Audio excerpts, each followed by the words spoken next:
Para akong zombie, maghapon akong tulala at hindi nagsasalita. Pilit akong pinapatawan ni Ann, pero masyado akong na-depress kaya hiniling ko na mapag-isa. Vian called up a few times but I just didn't have the energy to talk to him. I was really hurting. Hindi ko inakalang magagawang ilihim sa akin ni Vian ang tungkol sa totoong naging relasyon nila ng boss ko. Kung ano-anong pumapasok sa isip ko. What if Vian still loves Steph? What if he never really loved me? What if they were really destined to be together? Lalong sumama ang loob ko. Hindi ko naman kontrolado ang damdamin niya. Dapat ko rin tanggapin ang anumang maging desisyon niya. Ako ang klase ng tao na hindi namimilit. Ayoko ipagpilitan ang sarili ko sa isang taong ayaw na sa akin. May kataasan din ang pride ko, lalo na't nasasagasaan ang self-esteem ko. Kung ayaw sa akin ng mga naging karelasyon ko noon, di wag. It was not my loss. Pero ngayon ay hindi ko alam ang gagawin ko kung sakaling magkahiwalay kami ni Vian. Sa pagkakataong iyon ay kaya kong isantabi ang pride ko, huwag lang siyang mawala sa akin. Nagiging pathetic ba ako o talaga lang in love ako sa kanya? Pero kapag ginawa ko iyon ay parang ginaya ko na rin si Steph. And I didn't want to be her clone anymore. Kung bakit kasi naging magkadugtong pa ang love life at professional life ko. Bakit pa kailangan pang sirain ng boss ko ang lahat ng pinaghirapan ko? Bakit ngayon pa siya bumalik sa buhay ni Vian kung kailang hindi pa buo ang loob ni Vian sa magpakasal? Baka magdalawang isip pa si Vian tungkol sa aming relasyon. Wala ako may pamukha sa kanya dahil nakalalamang pa rin siya sa akin. Dahil kahit ako ang nobya ay siya pa rin ang babaeng inaalok ni Vian ng kasal noon. And I knew marriage seemed to be the last thing on his mind right now. Unless he wanted to marry Steph and not me. Lily, lumabas ka na riyan. Maghapunan na tayo. Iginawa kita ng paborito mong carbonara. Sabi sa akin ni Ann nang kumatok siya sa pinto ng kwarto ko.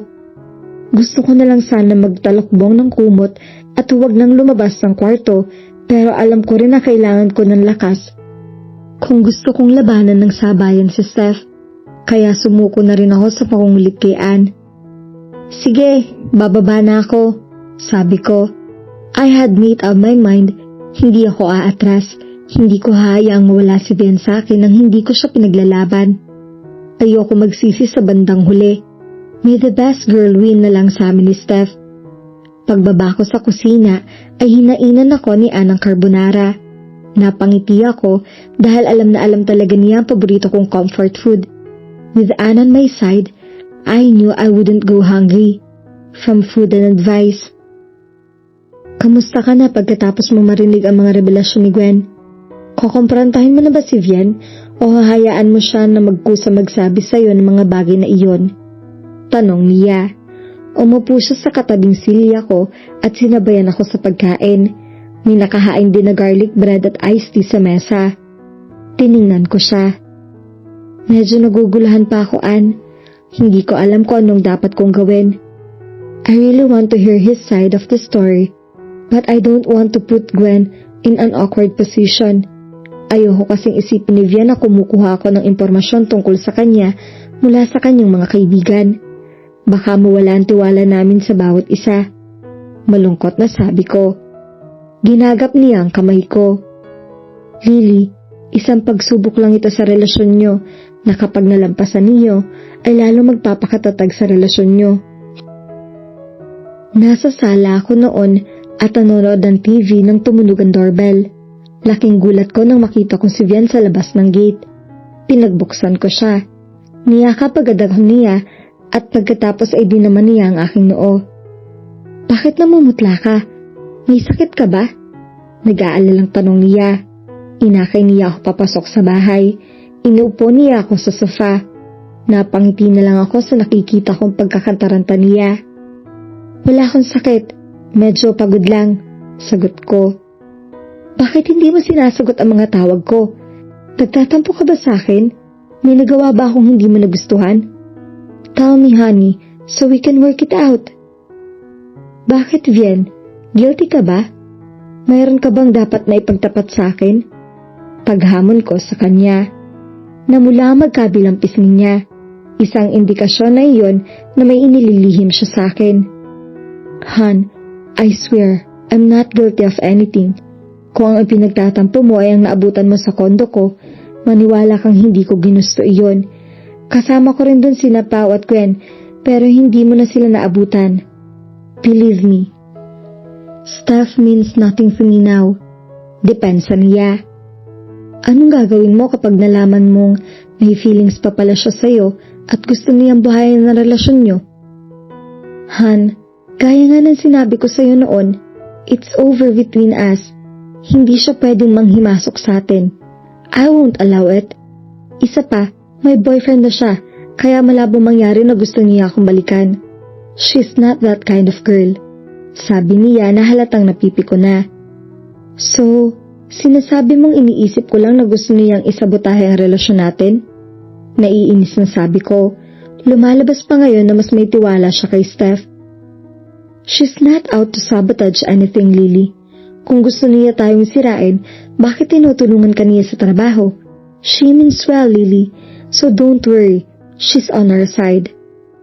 Are you sure about that? Nagdududang sabi ko. Alam ko na ang talagang motibo ni Steph. Hindi ko lang magawang isalawat na iyon sa kanya dahil tiyak na hindi siya maniniwala. I guessed he needed to find out for himself what his ex was up to. Huminga siya ng malalim. Tila napipiko na siya sa kakulitan ko. Yes, simpleng sagot niya. But you haven't answered my question. Do you still love her? Pilit ko. I don't love her anymore. He looked straight into my eyes. Hindi ako masyadong naniniwala sa kanya. Malakas ang pakiramdam ko na may pagtingin pa rin siya kay Steph at itinatago lamang niya iyon sa akin. One thing that kept bugging my mind was that he still hadn't told me about their broken engagement. Nang dumating ako sa opisina ay naabutan ko na si Steph doon. Abala siya sa pagbababa sa proposal na tinatapos ko. Nakakunot ang noon niya. Kumatok ako para makuha ko ang atensyon niya. Nagtaas siya ng tingin sa akin. Pinapasok niya ako. Ibinaba ko sa gilid ng desk niya ang isang tasa ng kape na tinimpla ko para sa kanya. Tatalikod na sana ako palabas ng opisina niya nang magsalita siya. Is Vian okay now? Nilingon ko siya at ninitian. He's okay now. Salamat ulit sa pagsugod niya sa kanya sa ospital. Think nothing of it. That's what friends do for each other. Kung wala na po kayong kailangan, ilalabas na po ako. About your proposal, I think I need to do it over. I don't think this is what the board wants. Bigla kasi nagbago ang concept nila eh. Sorry for making your work so hard for nothing. Okay lang na baguhin ko po ang proposal kung kinakailangan. She shook her head. No, I'll do it. I'm running out of time as it is, so it's going to be much faster if I do it myself. Nanliit ako sa mga sinabi niya. Pakiramdam ko ay nawalan ng saysay ang pinaghirapan ko dahil babaguhin din pala niya. Ang akala ko pa naman ay aprobado na niya ang proposal ko para sa marketing plan ng gamot na ilalunch sa isang buwan, pero mukhang nakakita siya ng butas para hindi ako mabigyan ng credit sa trabaho ko. Sorry ma'am if I didn't live up to your expectations. Nakatungong sabi ko. Tumayo siya at tinapik ako sa braso. These things happen, Lily. Bata ka pa at marami ka pang dapat malaman sa trabahong ito. Katulad din na marami ka pang dapat matutuhan sa buhay. Unlike me, who has many experiences in life and business. Sagot niya na tila sinusukat ang aking pagkatao. Ano pong ibig niyong sabihin? Nalilitong tanong ko. Life is hard, Lily. Maraming kang dapat isakripisyo para magtagumpay. I really believe you have the potential. Gusto kitang tulungan magtagumpay. Thank you for your confidence in me. I just hope I won't disappoint you again. I hope so too. Bumalik siya sa kanyang desk. Palabas na ako ng opisina niya nang magsalita uli siya. Are you and Vian doing okay? Baka ako nagkatampuhan kayong dalawa dahil ako pa naghatid sa kanya sa bahay niya. We're fine, so you don't have to worry. Ngumiti siya. That's good. Wala pa ba kayong balak magpakasal? Wala pa sa ngayon. Darating din ang oras para doon. Sa ngayon ay nagko-concentrate muna kami sa trabaho. Is it because he hasn't proposed to you yet? Yes, you're right. He hasn't proposed yet. I answered through guilt. Bigla akong nagalit. Mukhang nanunubok talaga siya. Katakataka yata na hindi pa siya nagaya magpakasal. Ang alam ko kasi gusto na niya magkapamilya. Maybe, huminto siya at saka nagkibit-balikat. What are you trying to imply, ma'am? Nahanda na siya magpakasal, pero hindi niya ako niyaya dahil hindi akong gusto niyang iharap sa dambana? Palaban na sabi ko. Uminit na talaga ang ulo ko sa mga pasaring niya. Calm down, Lily. Wala akong ibig sabihing masama sa sinabi ko. Nagtataka lang ako. Biglang bawi niya. Kung wala na po kayong sasabihin, lalabas na ako. Hindi ko na hinintay ang sagot niya. Lumabas na ako ng pinto. I was afraid I might blurt out something she would take against me. Minabuti kong huwag muna siyang kumprontahin. Tungkol sa mga sinasabi ni Gwen, gusto kong magkaroon muna ako ng pruweba at nasa neutral ground kami kapag nag-uusap pa rin na hindi maapekto sa aming trabaho ang personal naming problema. At kapag dumating ang oras na iyon, gusto kong magkaharap kaming tatlo para makita ni Vian kung anong klaseng babae ang dating nobya niya. Tama ba ang narinig ko, Lily? Pinalalabas ni Steph na hindi pa sigurado si Vian sa feelings niya sa'yo, kaya hindi ka pa niyayang magpakasal? Ang kapal naman ng boss mo. Naghahanap yata talaga siya ng sakit ng katawan. Anong gusto mo gawin ko sa kanya? Susugurin ko siya at sasabunutan o ipakukulam ko na lang para tigilan na kayo ni Vian? Galit na sabi na yan.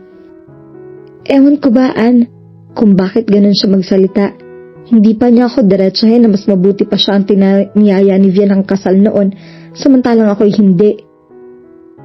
Hay nako, Lily, ang mabuti pa siguro pag-usapan niyo na ni Vian ang tungkol sa pagpapakasal. Sa tingin ko, tama si Gwen. Titigilan si Steph kapag engaged na kay ni Vian. Ann, napaka-sensitive ng topic na yan. Lalabas na napaka-desperada ko na kapag ako ang nagyaya kay Vian. Gusto kong bukol sa loob niya kapag ginawa niya iyon. Oo nga, tama ka riyan. Pangit ng tingnan. Kaya kailangan mag-isip tayo ng plan B. Plan B? Ano na namang kalokohan na naglalaro sa isip mo? Basta, maghintay ka na lang. Ako ang gagawa ng paraan para magising sa katotohanan si Vian na ikaw talaga ang babae para sa kanya. Pilyang sagot niya. Pagkalipas ng ilang araw ay kinausap uli niya ako. Nakangisi siya at mukhang excited.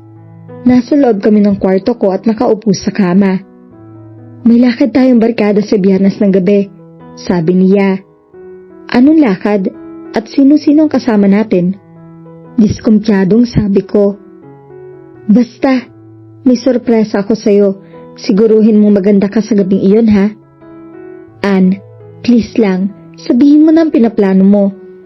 Hindi ko sasabihin sa'yo dahil malamang na hindi ka pupunta kapag sinabi ko sa'yo kung sinong espesyal na bisita mo.